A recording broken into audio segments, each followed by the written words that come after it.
दोस्त हो, कोई हमारा ऐसा प्यारा हो जिसको हम अपना जीवन समर्पित करें। ऐसा होता है, एक वो माया का ऐसा आकर्षण होता है। इसीलिए वो पूर्व में गुरुकुल भेजा जाता था, बिल्कुल भोग विलासता से दूर, एकांत में महान ब्रह्म ऋषियों के शासन में, चाहे वो राजकुमार हो चाहे गृहस्थ बालक हो, एक ही संगत में बैठाल कर अध्यात्म विद्या के द्वारा, नियम संयम यम के द्वारा उन्हें पूर्ण किया जाता था। उनका ज्ञान पूर्ण, उनका संयम पूर्ण, विचार उनका सत्य, फिर वहां निर्णय लिया जाता था अब मैं आजीवन नैष्ठिक ब्रह्मचारी रहकर संन्यास लूंगा, अब मैं गृहस्थ में जाऊंगा। दोनों की पद्धतियां थी। गुरुजनों को संतुष्ट करके एक विरक्त मार्ग में चले जाते, गृहस्थ मार्ग में। जो गृहस्थ मार्ग में जाते, पाणी ग्रहण हुआ, उसमें भी गुरुकुल में रहकर शिक्षा मिली है, कब कैसे किस विधान से हमें ब्रह्मचर्य का गृहस्थ में प्रयोग करना है। ऐसा नहीं कि मनमानी व्यभिचार प्रवृत्ति। यहां तो अब ऐसे आचरणों की बढ़ोतरी हो रही जहां शास्त्र संयम, गुरुजनों की आज्ञा, इनका तो कोई महत्व ही नहीं रह गया है। कैसी कलयुग की विचित्र मलिन चाल। जिस अवस्था में असंग रहकर विद्या का अध्ययन करना, स्वास्थ्यवर्धक चेष्टाएं करके स्वस्थ होना, समाज सेवक, देश सेवक, परिवार को सुख पहुंचाने वाला आचरण, अध्यात्म विद्या का ज्ञान, वहां छोटे से ही भोग वासना प्रवृत्ति की बढ़ोतरी, वो दोस्ती, विपरीत भावनाएं, व्यसन। समलो भाई, सबसे हाथ जोड़ के कह रहा हूं, बहुत कीमती आपका जीवन है। जिस जीवन को छोटे छोटे बच्चे गांजा, भांग, अफीम, ड्रग्स, चरस, ये क्या हो रहा है? अभी आपकी 20-22 वर्ष की अवस्था है, आप व्यसन में आसक्त हो गए, आप व्यभिचार में आसक्त हो गए, तो किस बुद्धि से आप देश सेवा करेंगे? किस बुद्धि से आप अपना उद्धार या अपने परिवार को सुख पहुंचाएंगे? ब्रह्मचर्य जीवन है, ब्रह्मचर्य जीवन है। ब्रह्मचर्यहीन जीवन मृत्यु है। पूज्यपाद सिउड़िया बाबा जी महाराज, साक्षात ब्रह्म। जिसको ब्रह्मचर्य धारण करना है, ध्यान देकर सुनिए। सबसे पहला कार्य उसकी दिनचर्या में, चाहे बच्चा हो, चाहे जवान हो, या जो कोई भी हो, सूर्य उदय के पहले रात्रि के चौथे प्रहर में ही जाग जाना चाहिए। अपने तो अर्धरात्रि के बाद ही जाग जाते हैं। चौथे पहर में प्रातः 4 बजे बिल्कुल जग जाना चाहिए। और जो 8-10 बजे तक सोता है, वो कोई भी हो, ब्रह्मचारी रह ही नहीं सकता, ब्रह्मचर्य रह ही नहीं सकता। वो स्वप्न दोष का शिकार होगा, वो नाना प्रकार की कुचेष्टाओं का शिकार होगा पक्का। क्योंकि बुद्धि को सत्य प्रकाश की तरफ प्रेरित करने वाले भगवान भुवन भास्कर हैं। वो पधार रहे हो, आप सो रहे हो सैया पे, आपकी आयु, श्री, कीर्ति, बल सब नष्ट होगा। देखो ना, जो 10-10 बजे तक सोते हैं, देखो ना, उनसे बात करके देखो, एकदम ऐसा लगता है बुझा हुआ जीवन, कोई भागवतिक तेज उत्साह न वाणी में, न नेत्रों में, न तन में। क्या जीवन, मृत जीवन। सबसे पहला नियम लीजिए, जहां भी आपको शब्द सुनाई दे, आपका जीवन ब्रह्मचर्य ही अमृत है और आपका जीवन ब्रह्मचर्य ही नहीं मृत्यु है।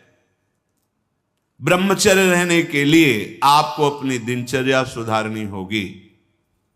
प्रातः 4 बजे आपको उठना ही होगा, तभी आप ब्रह्मचर्य रह सकते हैं। अगर आप नहीं उठते तो आप देख लेना, इसका आध्यात्मिक प्रभाव पड़ता है। आप देखिएगा 3 बजे से लेकर के सूर्य उदय के तक अगर आप सोते हैं तो आपका स्वप्न दोष बढ़ेगा, आपका संयम बिगड़ेगा। अगर आप कोई ऐसी कुचेष्टाएं नहीं किए हैं तो स्वप्न दोष की संभावना ही नहीं होती। आप बाल्यावस्था से कुचेष्टाएं करते हैं, संयम विरुद्ध रहते हैं, तो आप ना चाहते हुए फिर सामर्थ्यहीन हो जाते हैं, ब्रह्मचर्यहीन हो जाते हैं। बहुत ध्यान दें, ये अध्यात्म में जैसे पूरा मकान बनने के लिए नींव मजबूत होना जरूरी है, चाहे जयखंड का बना लो आप, अगर नींव मजबूत है, नींव मजबूत नहीं तो फिर मकान ढह जाएगा। ऐसे ही ब्रह्मचर्य हर मार्ग की नींव है। चाहे जिस मार्ग में चलना चाहो, चाहे जिस संप्रदाय में चलना चाहो, चाहे लौकिक मार्ग हो या पारलौकिक, आपका ब्रह्मचर्य नींव है जीवन की। इसको मनोरंजन मत समझो। कैसी तुम्हारी दुर्बुद्धि, अपने हाथ से तुम अपना नाश करते हो। कैसी कैसी दुर्बुद्धि जागृत हो गई, सावधान। पूज्यपाद बाबा कह रहे हैं, जब प्रातः काल उठो, कोई भी हो, अगर थोड़ी भी आस्तिकता है तभी तो ब्रह्मचर्य की भावना आप धारण करोगे। तो उठकर पहला कार्य प्रभु का स्मरण। अपने तो प्रभु के स्मरण की सरसता प्राप्त करने के लिए पहले तो गुरुदेव और भक्तों का स्मरण, फिर प्रभु को। मोरे मन प्रभुस विश्वासा, राम ते अधिक राम कर दासा। भक्त सुमिरन से भगवान बहुत जल्दी प्रसन्न हो जाते हैं। हरि को निज यस्ते अधिक भक्तन यस पर प्यार। सबसे पहले महान भक्तों का स्मरण, उनसे हमें सामर्थ्य प्राप्त होती। जब उनका स्मरण करते हैं तो उनकी भजन शक्ति, उनकी कृपा शक्ति हमको बल देती है। हमारी दिनचर्या परम पवित्र और शास्त्र सम्मत होती है। फिर बिना, जैसे आजकल वो चल पड़ा है चाय काफी, बाबा मना करते हैं। ये दिनचर्या ब्रह्मचारी की नहीं होती कि आप सुबह उठे, चाय पिए, फिर सो, नहीं। हाँ, जल के लिए आयुर्वेद में सिद्धांत है, बिना कुल्ला वो मंजन किए आप जल पिए तो जो मुख में, वो आपके उदर को साफ करेगा जाके, आपके उदर को रोग रहित करेगा जाके। अधिक से अधिक पानी, अधिक से अधिक। अगर उल्टी हो जाती तो और अच्छा होता है। जैसे आप पिए, 2-4-10 कदम टहले, आपको उल्टी लगे, अगर उल्टी कर दिया तो बहुत अच्छा हुआ, क्योंकि पित्त और सब गर्मी निकल गई। नहीं हो रही, पच गया है, फिर इसके बाद आप शौच स्नान आदि क्रिया कीजिए। फिर पवित्र जब शरीर हुआ तो जैसे भजन आवश्यक है वैसे व्यायाम आवश्यक है, वैसे प्राणायाम आवश्यक है। वैसे आपको 2 किलोमीटर दौड़िए, कुछ शारीरिक ऐसा व्यायाम, कुछ ऐसे भी व्यायाम करते हैं। ये कोई व्यायाम पैरे से करना, बहुत से, ये कोई व्यायाम का मतलब पसीना निकले शरीर से, आपके शरीर को 1-2 किलोमीटर दौड़िए। अच्छा, बाहर दौड़ने का नहीं तो जगह जगह ऐसी सुविधाएं आजकल हो गई, हो ट्रेडमिल, हाँ उसमें, और ऐसे कुछ साधन है जिससे करिए। ये भजन है। अगर शरीर स्वस्थ है, पुष्ट है, तो आप भगवत सेवा, देश सेवा सब कर सकते हैं। व्यायाम और जैसे भजन आवश्यक। अगर तुम्हें व्यायाम ही करना है, तुम जवान हो और 3-4 खंड की सीढ़ी, तो नीचे आओ, नीचे से ऊपर 11 बार उतरो, दौड़ो, अभी व्यायाम हो जाएगा। नीचे सीढ़ी से शुरू करो और ऊपर तक जाओ, फिर नीचे आओ, फिर ऊपर 11 बार कर लो, देखो पसीना आ जाएगा, दौड़ो। ब्रह्मचारी बनना है तो ब्रह्मचर्य पचाने के लिए भी तो चाहिए ना। अब आधा घंटा पद्मासन, 30 मिनट कोई बहुत नहीं होता। बैठ करके आप प्राणायाम, अनुलोम विलोम, जो भी, जो आजकल शिक्षाएं भी दी जाती है इसकी, आप उसको कीजिए। आसन पे बैठिए, आपका शरीर स्वस्थ रहेगा। फिर अगर आप विद्यार्थी हैं तो जैसे हम शास्त्र स्वाध्याय करते हैं उसी भावना से आप विद्या, आप देखो, अगर स्मृति आपकी प्रवीण ना हो तो बताना, और आहार आपका सात्विक हो। छोटे छोटे बच्चे, चाय काफी, ये अवस्था है बच्चों की, चाय काफी के, अब 50-60 की अवस्था हो गई, शरीर बहुत, वो ठीक है। ऑफिस में बहुत काम पड़ रहा है, वो थोड़ा ठीक है। अब नए नए बच्चे हैं और चाय काफी और ये व्यसन, भला ब्रह्मचर्य रह पाओगे? वैसे रह जाता है। परम पवित्र विचार वाला, परम पवित्र आहार वाला, परम पवित्र जब आपकी चेष्टाएं, तब इस महान शक्ति को धारण किया जाता है। ऐसे थोड़ी होता है। बड़े बड़े महापुरुषों से मिल मिलकर, रो रो कर प्रार्थना करके आप बताइए, उपाय बताइए जिससे हम अपने साधन संयम को नियमित संयम में रख सके, ऐसे भाव से चल सके। आपको तो बिना किसी प्रयास के सुनने को मिल रहा है महापुरुषों की बातें। बिल्कुल समझ, आप रह के देखिएगा, एक नवीन उत्साह। हारिएगा नहीं। आपने यदि गलत संस्कार बना लिए तो हारिए मत। कुछ समय तक बिना चाहे वो अभ्यास आपको गिराएगा, लेकिन आप बिल्कुल नियम संयम में दृढ़ रहिए, धीरे धीरे शांत हो जाएगा। ये आप धीरे धीरे शांत हो जाएगा। अब आपकी दिनचर्या में दो प्रकार के ब्रह्मचर्य, एक आजीवन ब्रह्मचर्य, तो वैरागी का तो आजीवन ब्रह्मचर्य होता है। जो प्रवृत्ति गृहस्थ मार्ग में, उनका संयम का होता है।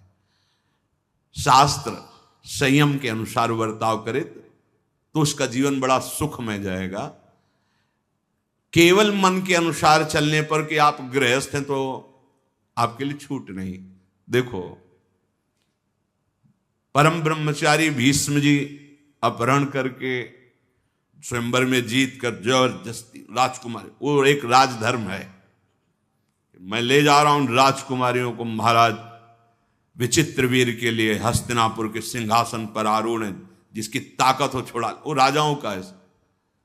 अंबा ने तो अस्वीकार कर दिया कि या तो आपने अपहरण किया, आप स्वीकार कीजिए, नहीं तो मैं उनको दो जो। अब वो संयम को भूल गए। महाभारत प्रसंग में है, राजा क्षमा रोग हो गया और मृत्यु को प्राप्त हो गए। बहुत सावधानी, ऐसा नहीं कि आप गृहस्थ में हो तो आप, ये कोई आपके लिए धर्म नहीं है। धर्म संतानोत्पत्ति, भगवान की सृष्टि पूजा के लिए, वो भी संयम भगवत भाव में स्थित रहते हुए। ये मनुष्य जीवन ऐसे बर्बाद करने के लिए नहीं मिला है मनमानी आचरण। यदि सत्संग नहीं सुनते, शास्त्र स्वाध्याय नहीं है, आस्तिकता नहीं है, तो चाहे स्त्री शरीर चाहे पुरुष शरीर हो, पशुता रहती है। क्या जीवन है?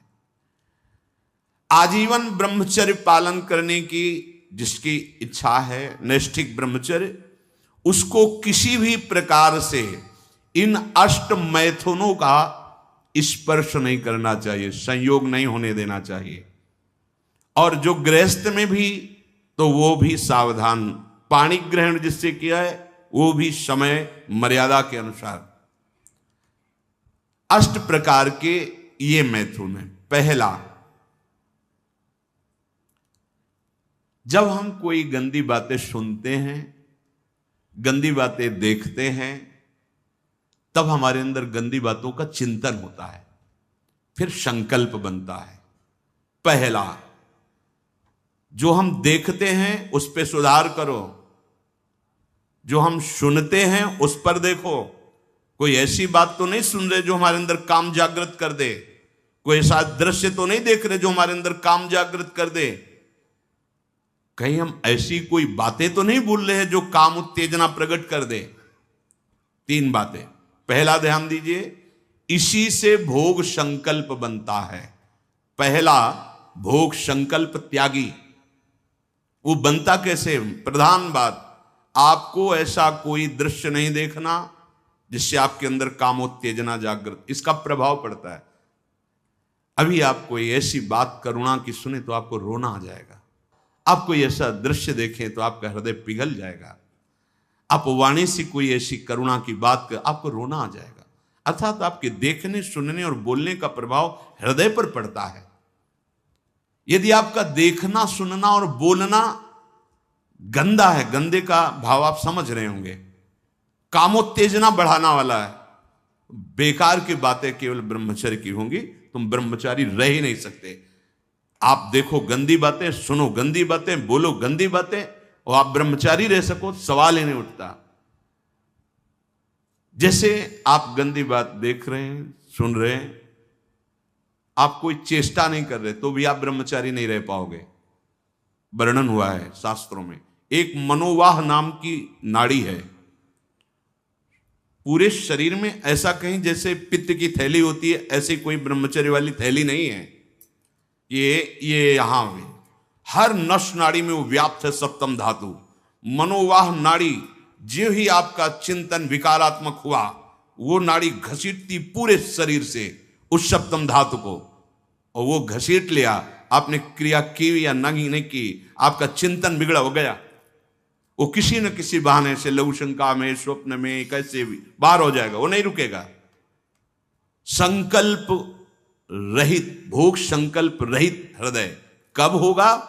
जब आपका देखना, सुनना और बोलना पवित्र होगा। बहुत सावधान। आज सावधान होना तो बहुत ही कठिन है, क्योंकि मोबाइल है। जो बातें बहुत गुप्त रखी जाती थी कि नई पीढ़ी, नई समाज हमारी समय आने पर जाने, बड़े बुजुर्ग घर की माताएं बहनें जब बेटी का ब्याह होता था तब एकांत में शिक्षा देती थी, तुम्हारा पति ऐसा, ऐसे व्यवहार करना, ऐसे चलना, अब तुम गृहस्थ में जा रहे हो तो ऐसा ऐसा।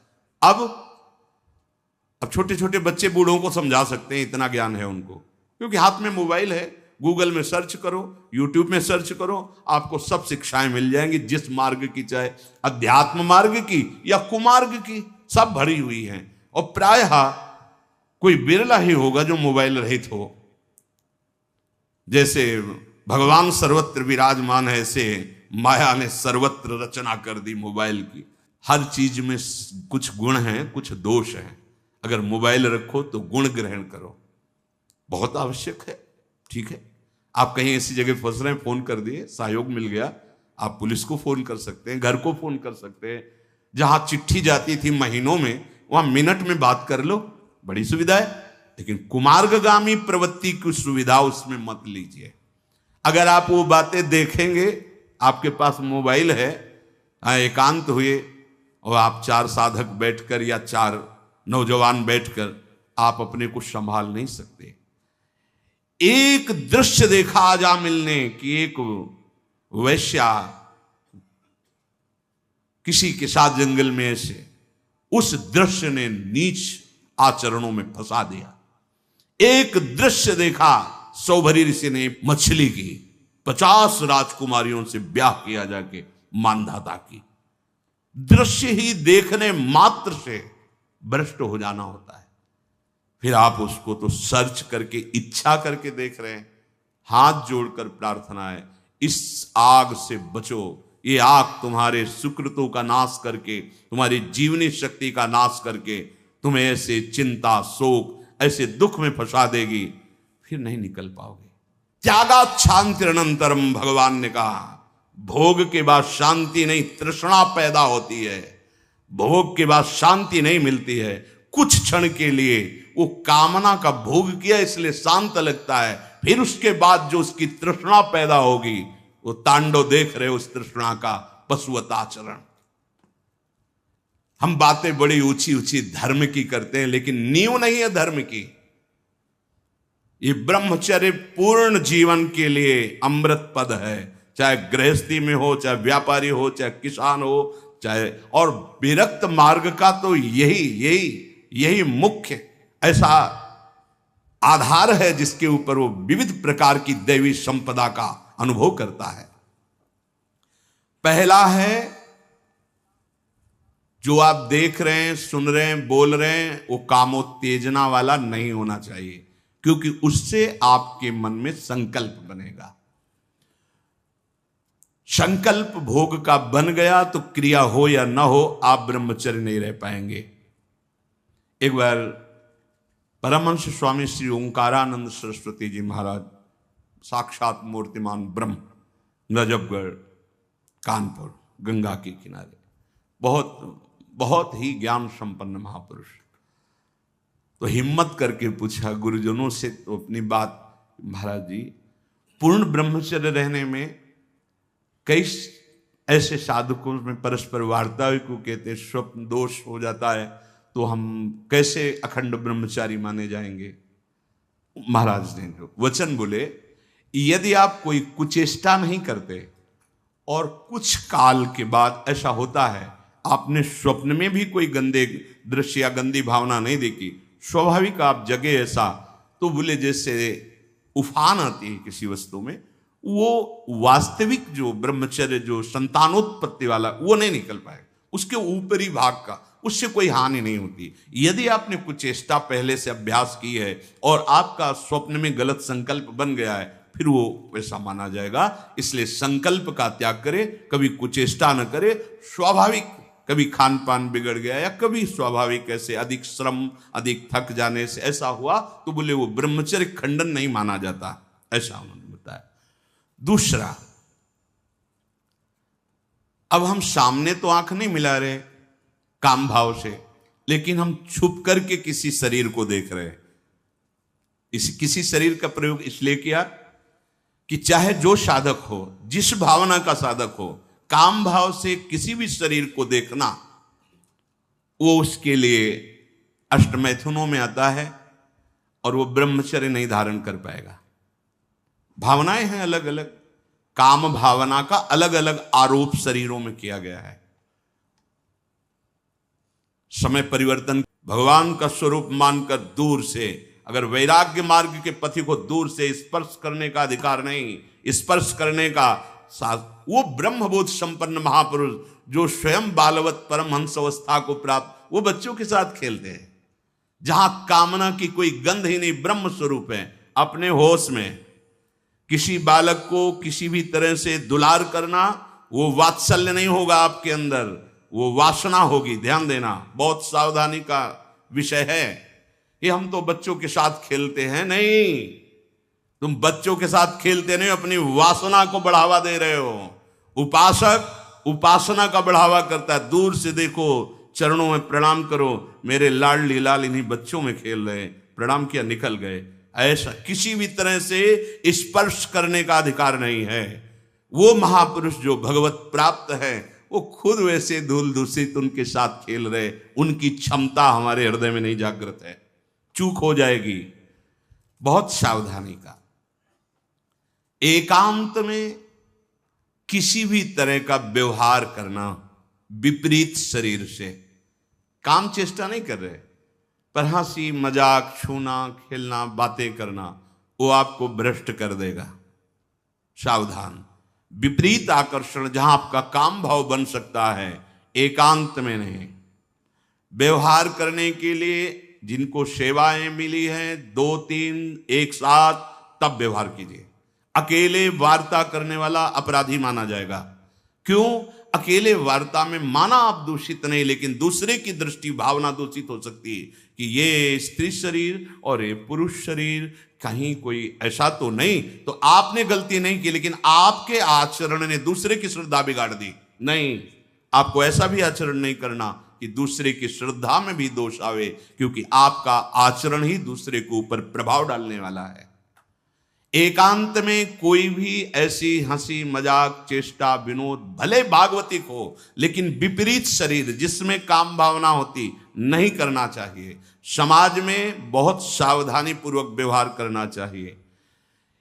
एकांत में किसी भी ऐसे विपरीत शरीर का ऐसे हंसी मजाक करते हुए स्पर्श करने से भावना में काम प्रभाव जागृत हो जाता है। बलवान इंद्रिय ग्रामो विद्वानमपि कर्षति, साधारण की तो बात जाने दो।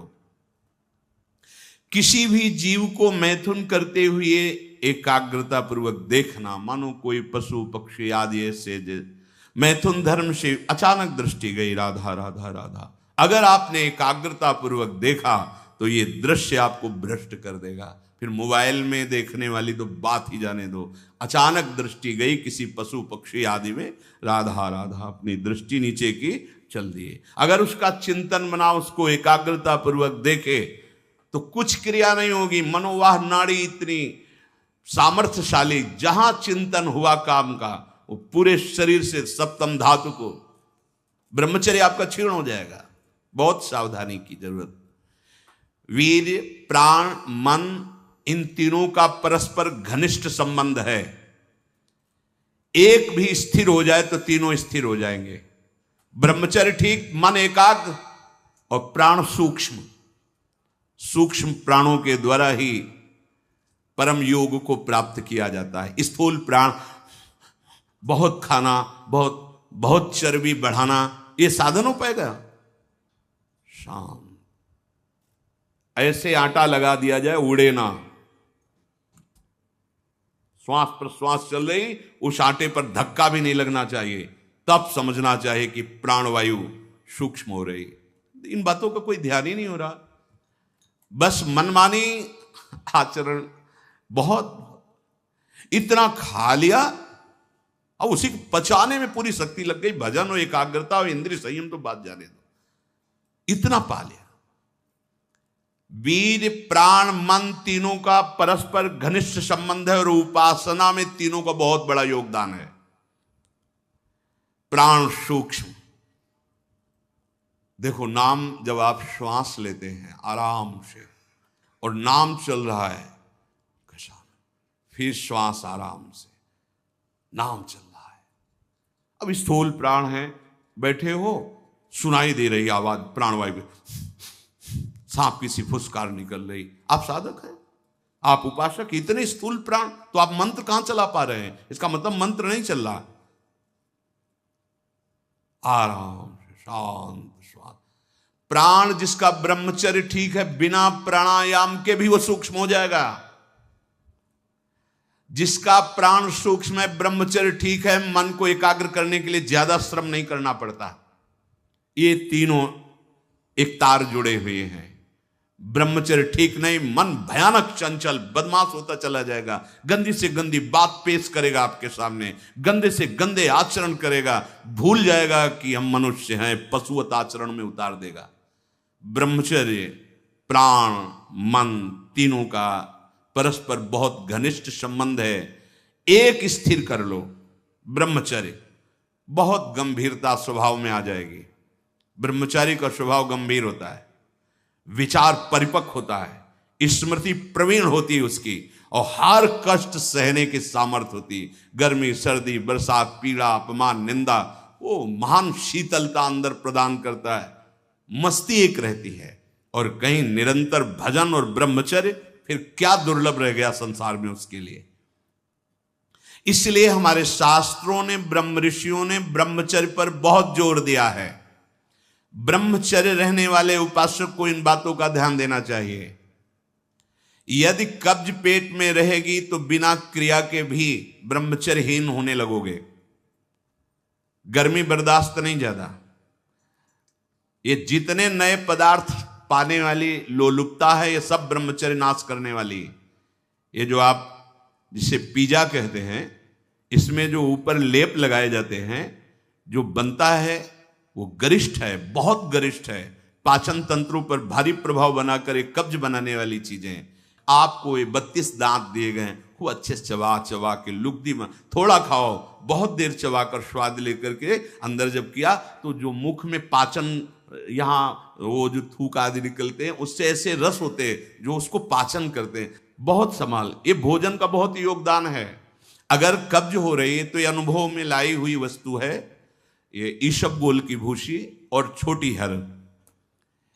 जैसे 1 चम्मच 1.5 चम्मच ईशबगोल की भूसी, और अगर आप पहली बार तो आधा चम्मच वो हर, छोटी वाली हर मिला लीजिए और 250 ग्राम दूध में पा करके शहन की।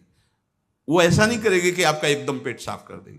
10 दिन 15 दिन लगा, वो धीरे धीरे आपकी आंतों से वो ऐसा, यही सेवन किए, बहुत समय तक सेवन किए, क्योंकि कभी ऐसे जैसे रूखा सूखा मिला, कभी ना मिला, तो ऐसे कब्ज की तो ये पास रखते थे, थोड़ा ईशबगोल की भूसी और हर। दूध ना मिला तो थोड़ा पानी से ले लिया, थोड़ा कम प्रभाव पड़ेगा, पर वो धीरे धीरे। अति ऐसी औषधियां जो आंतों को जाके, वो भी नहीं ठीक है, क्योंकि वो सीधे इतनी गर्म होती है, ब्रह्मचर्य का नाश कर देगा। बहुत संयम की आवश्यकता है ब्रह्मचर्य के लिए। तो कब्ज मत होने दीजिए, और जल की कमी नहीं होनी चाहिए। 2.5-3 लीटर जल तो होना चाहिए। आपकी जो एसिड बनती है, आपकी आप लघुशंका जो होती है, उससे आपके स्वास्थ्य को लाभ मिलता है। सुबह से शयन तक 2.5-3 लीटर पानी पीना ही चाहिए, यदि आप संयम से चलना चाहते हो। मैदा और गरिष्ठ वस्तुएं, चाय और कॉफी ब्रह्मचारी के लिए निषेध है। अब नौजवान बच्चे हैं, चाय और कॉफी भैया काहे को? 60-50 की अवस्था है, शरीर थोड़ा रुग्ण जैसा, तो आप चाय आदि ले लीजिए। आपको चाय की क्या आवश्यकता है? आपका तो ब्रह्मचर्य खुद इतना पावरफुल कि चाय और कॉफी तो विघ्न है आपके लिए। बहुत कलयुग का बड़ा भारी प्रभाव है। आगे कह रहे हैं कि अत्यंत आवश्यक हो तो शरीर जिसका रोगी है उसकी सेवा के लिए अगर आपको सेवा लगाई गई है, या किसी को सेवा कार्य के लिए, ऐसे बकाया किसी को स्पर्श मत करो, क्योंकि सबके शरीरों में परमाणु होते हैं, अपने अपने स्वभाव, अपने अपने आचरण, शरीर में, वस्त्र में, सैया में। एक विश्राम स्थली पे जो आपकी सैया है, आप कैसे सोते हैं उसमें उसके परमाणु हैं। वस्त्र में परमाणु हैं, शरीर में परमाणु हैं। अगर आप ऐसा ही व्यवहार रखेंगे तो आप लड़ नहीं पाएंगे, आपके परमाणु इतने पुष्ट नहीं होंगे कि आप विकारों पर विजय प्राप्त करें। स्वाभाविक भीड़ में कोई छू रहा हो बात अलग है, हमें छूने की चेष्टा, अगर किसी रोगी की सेवा तो फिर विचार नहीं करना है, कोई सेवा पे है तो हमें विचार नहीं करना है। स्वाभाविक ऐसे हंसी मजाक या व्यवहार में हम बचें, स्पर्श से बचें। यहां वो छुआछूत वाला स्पर्श नहीं, अपने परमार्थ को पुष्ट करने की बात है। कभी किसी को मजाक में भी अश्लील बातें मत करो, मजाक से भी। जैसे हंसी मजाक में आप ऐसे, उसका प्रभाव पड़ेगा, वो शब्द है, वो आपके अंदर पहुंचेगा, मनन करेगा और फिर वासना जागृत कर देगा। आप कोई ऐसे कपड़े बनावटी मत पहनो, आप अपने शरीर की वेशभूषा ऐसी मत बनाओ, आप ऐसे शौकीनी प्रकट मत करो जिससे तुम्हारा शरीराभिमान पुष्ट हो। इससे काम बढ़ेगा, इससे वासना बढ़ेगी। बाबा कह रहे हैं कि ऐसे कपड़े, ऐसी सजावट, ऐसी बनावट, ऐसे लेपों के लगाने से शरीराभिमान पुष्ट होता है और आपकी काम वासना बढ़ती है। शरीर मन बुद्धि किसी की भी उन्नति नहीं होती जो शरीर सजाने में, शरीर के, उससे सब बिगड़ जाता है। देहाभिमान, देह भाव पुष्ट होता है, देह भाव पुष्टता में ही सारे विकार अपना राज्य करते हैं। बहुत सावधानी की जरूरत है, बहुत सावधानी।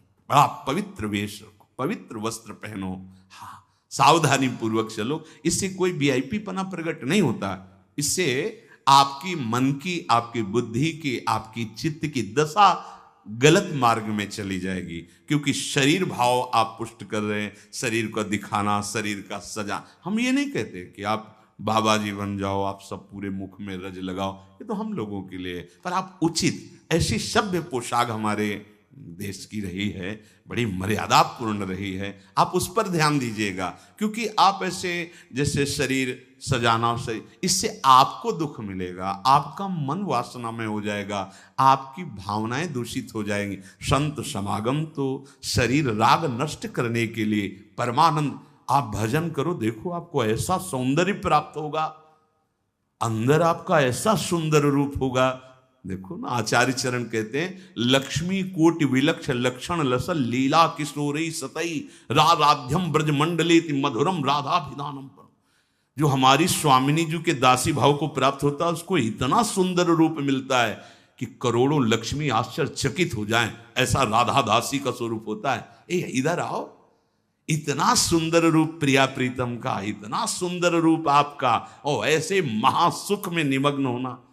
ये चमड़ा सजाते रोज सजाते तो कितने जन्म बीत गए, और इसी चमड़े में आग लगाई जाएगी, यही चमड़ा गाड़ दिया जाएगा।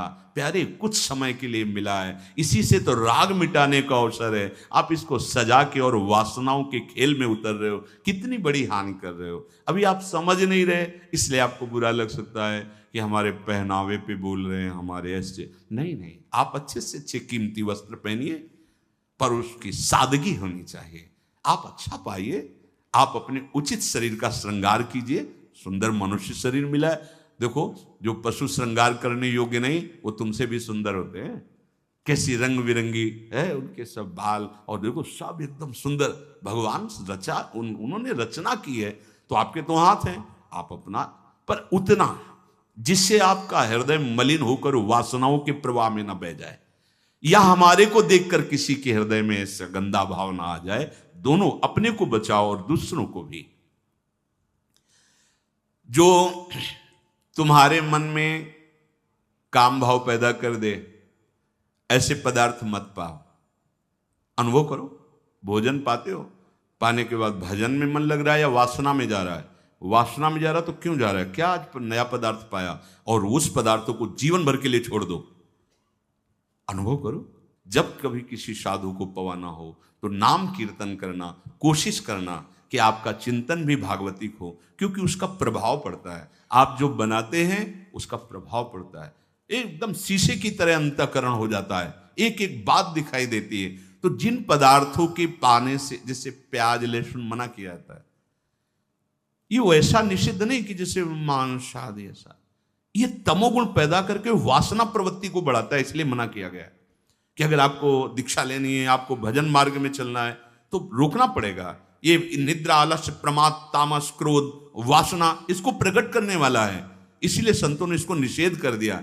नहीं तो इसकी उपज बड़ी पवित्र थी। जैसे जहां आलू पैदा होती है वहीं पैदा होता है, भूमि में तो होता है, पर उसका प्रभाव, जैसे तुलसी के पत्ता पास में ही गांजे का पेड़, वो भी तो ऐसी जगह मिलेगा, लेकिन वो प्रभाव तमोगुण पैदा करके व्यसन हो गया। तुलसी जी परम पावन भगवत अनुराग बढ़ाने वाली बन गई। और कोई भी सुगंधित पदार्थ जब तक प्रसादी न हो तो शरीर में नहीं लगाना चाहिए। इसका प्रभाव पड़ता है, रजोगुण पैदा करके भोग वासना प्रकट करता है। श्री जी को अर्पित तो भक्ति हो गई हमारी श्री जी की श्री अंग की गंध है। या औषधि के लिए आप ले सकते हैं। नियमानुसार व्यायाम, भोजन उतना जो पच जाए। अगर आपको शाम टाइम लगता है कि खट्टी डकार आ रही, पचा नहीं, तो फिर बैठने की जरूरत नहीं, उपवास करो। दूसरे दिन पाना, कोई मर थोड़ी जाओगे, आपकी आंतों को थोड़ा विश्राम मिला। प्रतिदिन सोते समय दांतों की सफाई करके सोएं। आपके दांत ठीक होने चाहिए, क्योंकि आप अच्छे से चबाएंगे तब आपकी पाचन शक्ति ठीक होगी। 2 बार स्नान ब्रह्मचारी को अत्यंत आवश्यक है।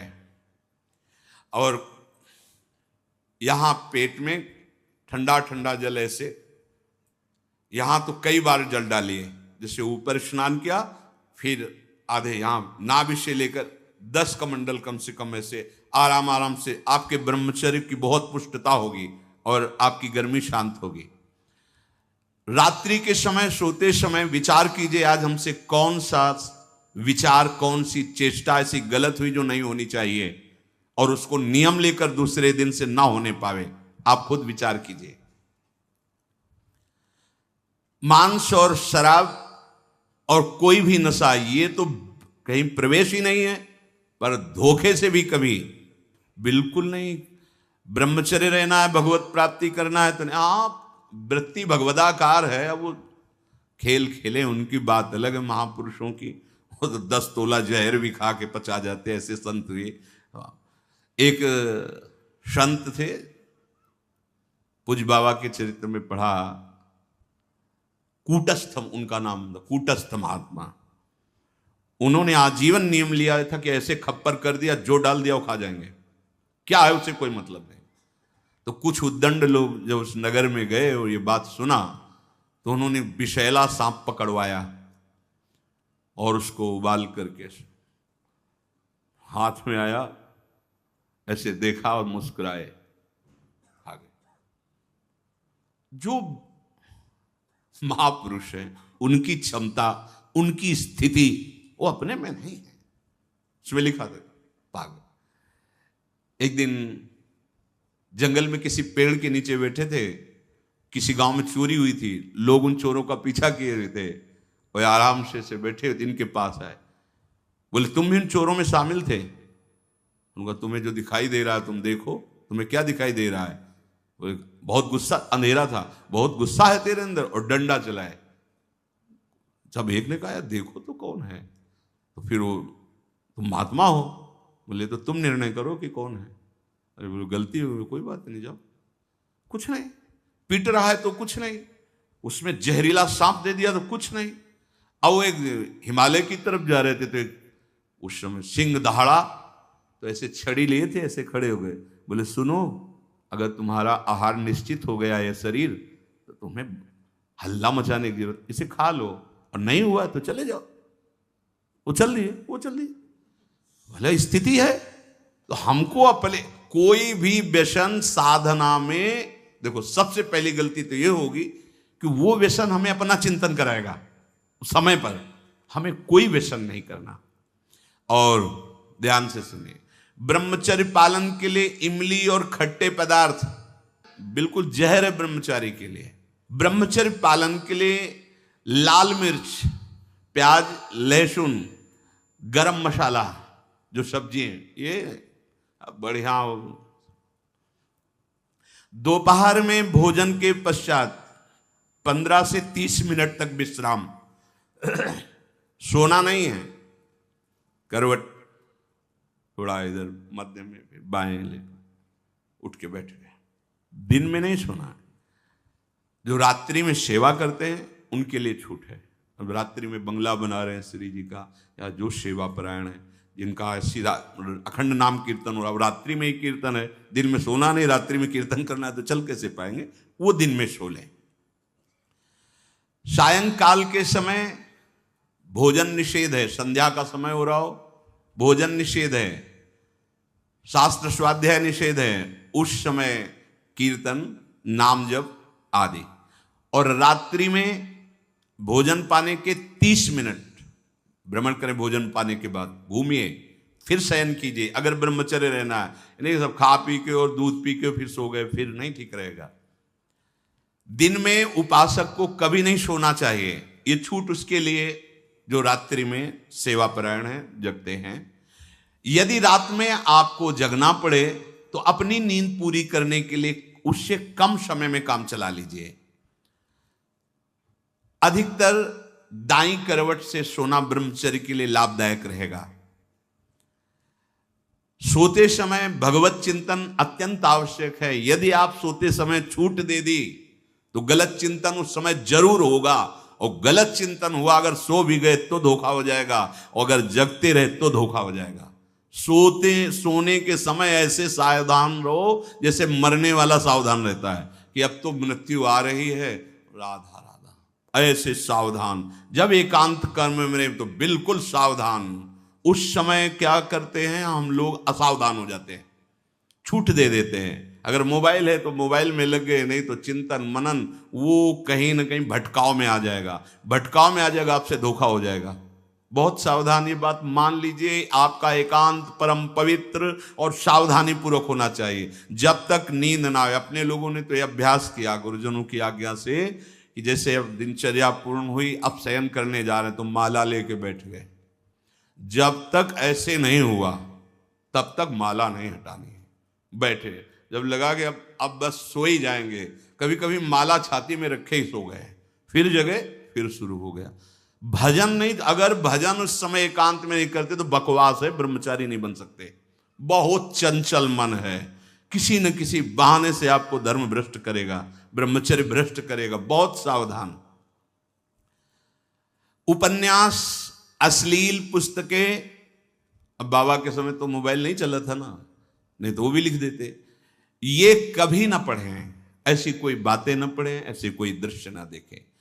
ब्रह्मचर्य जो साधना है, इसमें व्यर्थ समय नष्ट करने वाला ब्रह्मचारी नहीं रह सकता। आप अपने कार्य में रत रहिए, कार्य से विलग हैं तो आपका चिंतन ब्रह्मचर्य की पुष्टता के लिए भगवत चिंतन, महापुरुषों के चरित्रों का चिंतन, इससे आपकी बुद्धि प्रवीण होगी और आपके अंदर जो मनोवासनाएं हैं उनका नाश होगा। फिल्म, सिनेमा, नाटक देखने वाला कभी ब्रह्मचारी बन ही नहीं सकता। अब देख लो भाई, सावधानी पूर्वक। इसलिए ब्रह्मचर्य ये महान साधना की भूमिका है। अपरिग्रह, ये पांचवा है। अपरिग्रह, जितनी तुम्हारी आवश्यकता वास्तविक सेवन के लिए उतनी वस्तु पर अधिकार रखो। इसके बाद जो भी वस्तु गोविंद ने दी है, परिवार सेवा, जगत सेवा, ऐसा, या आप विरक्त हो, वह उतने अधिकार, जितना वस्त्र, जितने पे सोरे, जितना भोजन। कल क्या मिलेगा ये हमें चिंता नहीं करनी है, हरि गुरु जाने। कल की अगर विरक्त को चिंता है तो वह विरक्त नहीं है। और गृहस्थ को चिंता होनी ही चाहिए कि कल परिवार कैसे चलेगा। गृहस्थ का संग्रह प्रधान और विरक्त का संग्रह रहित जीवन। हरि गुरु जाने कैसे भरण पोषण करेंगे। अपरिग्रह ये बहुत बड़ी सिद्धि है। भोग्य वस्तुओं का अपने लिए संग्रह ना करना और भोगते समय ये ध्यान करना शास्त्र आदेश है कि नहीं। कोई भी वस्तु पदार्थ अगर ऐसे रहा जाए तो कह रहे हैं कि अहिंसा का पालन करने वाले का प्रभाव पड़ता है कि उसके सामने हिंसक वृत्ति वाला भी आ जाए तो दैन्य हो जाएगा, हिंसा वृत्ति नहीं रहेगी। और सत्य का पालन करने वाला वाणी से जो बोल देगा वही हो जाएगा, पक्का पक्का। अगर आप झूठ नहीं बोलते और सत्य का पालन करते हैं तो ठीक वैसा ही हो जाएगा। आस्ते, जो इसने कभी किसी चोरी आदि, ये जो अभी पीछे वर्णन हुआ, नहीं करता, तो साफ दिव्य रत्न जो चाहेगा उसके अंदर संपत्ति के रूप में जागृत हो जाएगा। जैसा वैभव चाहेगा वैसा वैभव आ जाएगा। और ब्रह्मचर्य का पालन करने से शारीरिक मानसिक दिव्यता प्रकट हो जाती है और महान पराक्रमी संकल्प वाला बन जाता है। संकल्प वाला, भुजदंड भले ऐसे न हो, पर उसका संकल्प ऐसा होगा कि जो चाहेगा वो कर सकता है। अध्यात्म बल परिपूर्ण और अपरिग्रह, वो जन्म जन्मांतर की बातें जानने लगेगा। उसके अंदर ऐसा ज्ञान जागृत हो जाएगा कि भूत भविष्य वर्तमान तीनों काल का, जो केवल धर्म संज्ञक भोगों को भगवत प्राप्ति के लिए भोगता है और अपने लिए भोगों का संग्रह नहीं करता, समाज सेवा, परिवार सेवा, भगवत सेवा भाव, तो उसके अंदर ऐसा ज्ञान जागृत होता है कि जन्म जन्मांतरों की बातों को जान लेता है। ब्रह्मचर्य से सारी सिद्धियां जागृत हो जाती है। इसलिए परमार्थ के पथिक में बड़ी दिव्यता होती है। इन दिव्यताओं का जो आज वर्णन हुआ, इनका मनन करें और भगवत बल से इनको धारण करें। श्री राधा वल्लभ लाल की।